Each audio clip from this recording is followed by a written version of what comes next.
ఎవరైతే ప్రభు అయిన యేసునందు విశ్వాసం ఉంచుతారో అటు వారందరూ కూడా ఖచ్చితముగా నిశ్చయముగా ఎక్కడికి వెళ్తారంటండి?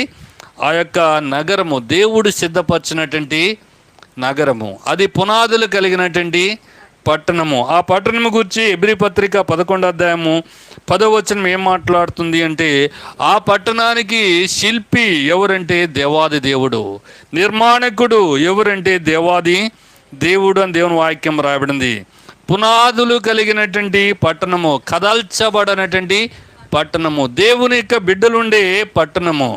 ఈ పట్టణాన్ని దేవాది దేవుడి పరలోకాన్ని జగత్ పునాది వేయక పూర్వమే ఆయన ఏం చేస్తాడంటే క్రీస్తులో దాన్ని సృష్టించినట్లుగా దేవుని వాక్యం మనం చూస్తున్నాం. రోమీలు రాసిన పత్రిక 3వ అధ్యాయము 23వ వచనం ఏం చెప్తుందంటే, ఏ భేదము లేదు, అందరూ పాపము చేసి దేవుడు అనుగ్రహించే ఆ యొక్క మహిమకరమైనటువంటి పట్టణానికి ఏమైపోయినారు? అందరూ కూడా